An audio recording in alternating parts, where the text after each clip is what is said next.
Dahulu kala ada seorang saudagar kaya yang memiliki 3 orang putri. Putri bungsu disebut kecantikan.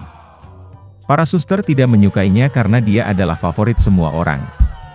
Suatu hari sang ayah akan pergi ke kota dan bertanya kepada putri-putrinya apa yang harus dibawa sebagai hadiah.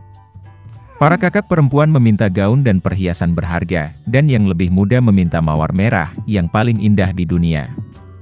Pedagang itu menjadi bijaksana, tetapi berjanji bahwa dia akan melakukan segala kemungkinan untuk menemukan bunga seperti itu. Dan berangkat. Sang ayah dengan cepat menemukan hadiah untuk anak perempuannya yang tertua, tetapi untuk yang termuda dia tidak dapat menemukannya. Setiap mawar yang ditemui pedagang dalam perjalanannya lebih indah dari yang sebelumnya. Kemanapun dia melihat. Dan kemudian jalan membawanya ke hutan lebat. Di sana sangat gelap dan dingin. Tiba-tiba cahaya muncul di kejauhan. Mendekati, pedagang itu melihat sebuah kastil kuno yang besar, semuanya dari emas dan berlian. Memasuki gerbangnya, dia memasuki aula yang penuh dengan permata. Dia melihat bahwa ada meja di tengah aula, dan tidak ada piring di atasnya, dan semua piring terbuat dari perak dan emas. Tapi kastil itu kosong, tidak ada siapa-siapa. Pedagang itu mengira pemiliknya mungkin akan datang sebentar lagi. Dia menunggu 1, 2, 3 jam tidak ada yang muncul. Pedagang itu tidak bisa menahan diri dan duduk di meja.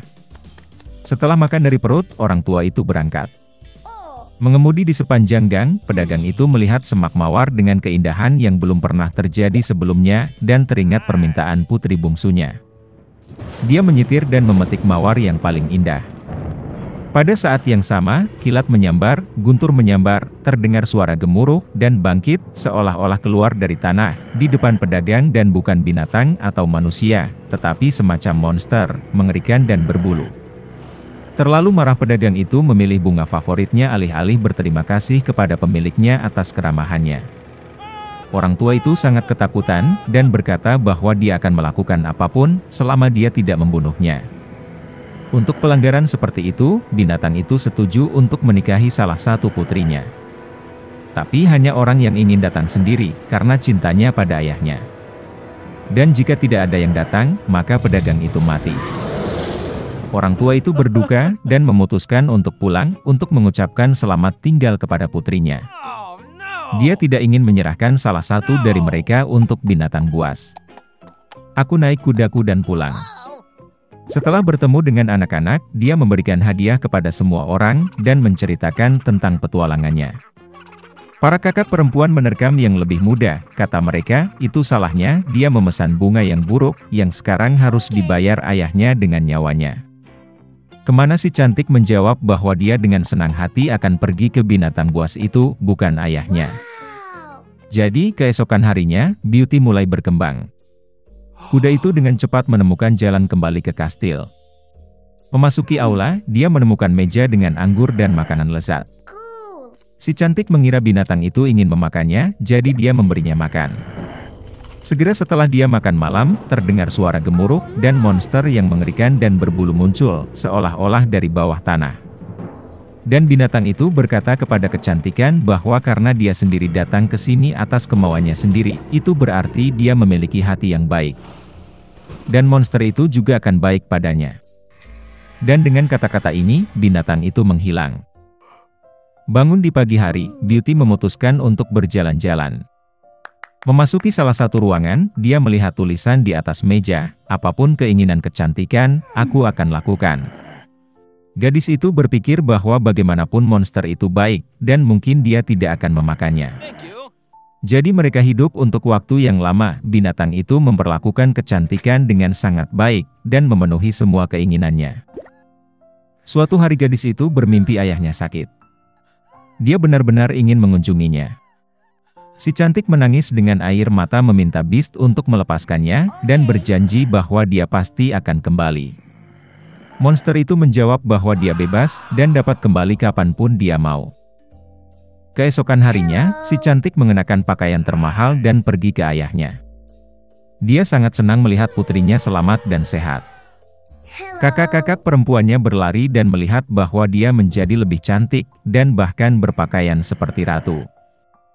Seminggu kemudian, Beauty bermimpi bahwa binatang itu terbaring di rumput di taman dan sekarat. Dia terbangun dengan ketakutan dan memutuskan untuk segera kembali dan menyembuhkannya. Ketika gadis itu mendekati kastil, dia melihat tubuh Beast yang tak bernyawa di atas rumput. Hatinya hancur karena kasihan. Si cantik berlari ke arahnya dengan air mata, dan menciumnya. Dan pada saat yang sama petir menyambar, guntur menyambar, seluruh kastil diterangi dengan cahaya terang, dan musik dimainkan di mana-mana. Monster itu menghilang, dan sebagai gantinya pangeran yang paling menawan berbaring di atas rumput. Dia memberitahu Beauty bahwa peri jahat ini telah menyihirnya dan mengubahnya menjadi monster sampai seorang gadis cantik jatuh cinta padanya dan ingin menikah. Si cantik memberinya tangannya, dan mereka pergi ke kastil. Keesokan harinya, kecantikan dan pangeran menikah dan sembuh dengan bahagia selamanya. Beginilah cara hati yang baik bisa mematahkan mantra jahat. Di bagian laut yang paling dalam berdiri istana Raja Laut, dan dia memiliki 6 anak perempuan. Mereka bermain di taman sepanjang hari. Berbeda dengan putri lainnya, yang bungsu pendiam dan merenung. Dan namanya adalah The Little Mermaid. Yang terpenting, dia suka mendengarkan cerita tentang dunia orang. Secara tradisional, Putri Duyung hanya bisa muncul ke permukaan untuk pertama kalinya pada ulang tahun ke-16-nya. Dan sekarang saatnya melihat negeri dan putri bungsu. Dia muncul di dekat kapal, bernyanyi dan musik datang dari geladak. Ini adalah pertama kalinya sang putri melihat kapal itu. Di kabin kapal, Putri Duyung kecil melihat seorang pangeran tampan. Untuk waktu yang lama dia tidak bisa mengalihkan pandangan darinya. Tiba-tiba, badai dahsyat dimulai di laut. Kapal pangeran menabrak batu dan hancur berkeping-keping. Dalam kegelapan total, petir menyambar, dan Putri Duyung kecil melihat pangeran jatuh ke laut. Dia menyelamatkannya dengan membawanya ke darat. Segera pangeran itu ditemukan oleh seorang gadis yang lewat. Ketika dia bangun, dia tersenyum padanya dan berterima kasih padanya karena telah menyelamatkannya. Putri Duyung kecil menjadi sedih karena sang pangeran bahkan tidak tahu tentang keberadaannya. Dia menyelam ke dalam air dan berenang menjauh. Dari cerita ayahnya tentang orang-orang, Putri Duyung kecil mengetahui bahwa mereka menganggap ekor ikan Putri Duyung itu jelek. Oleh karena itu, untuk menyenangkan seseorang harus memperoleh 2 kaki. Keesokan harinya, Putri Duyung kecil pergi ke penyihir laut. Penyihir itu setuju untuk membuatkan ramuan untuknya yang akan mengubah ekor ikan menjadi sepasang kaki yang ramping. Kiprah sang putri akan anggun, tetapi setiap langkah yang diambilnya akan membawa rasa sakit yang tak tertahankan.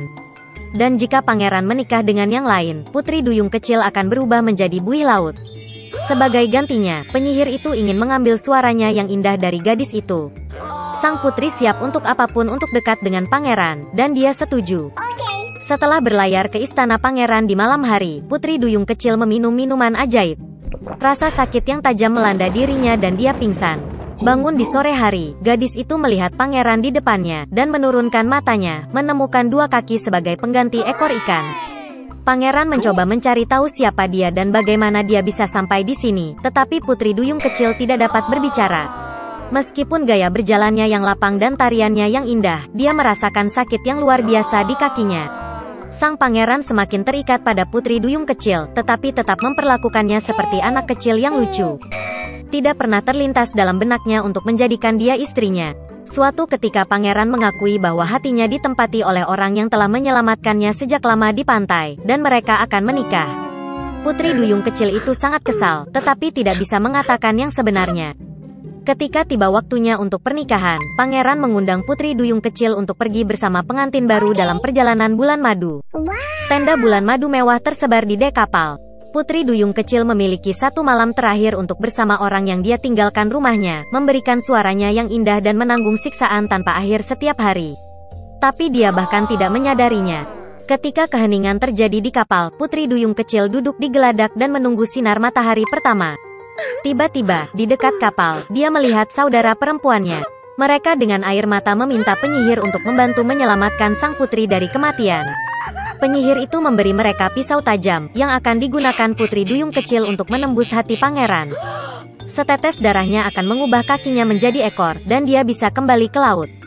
Putri Duyung kecil melihat ke dalam tenda, dan melihat ada sepasang kekasih yang sedang tidur. Dia tidak menemukan kekuatan untuk mengambil nyawa pangeran, dan melemparkan belati ke laut. Dengan kesedihan, Putri Duyung kecil menceburkan diri ke dalam air. Tapi kebaikan sang putri meluluhkan hati penyihir jahat itu. Penyihir itu membatalkan mantranya, dan Putri Duyung kecil lagi-lagi memiliki ekor ikan, bukan kaki manusia.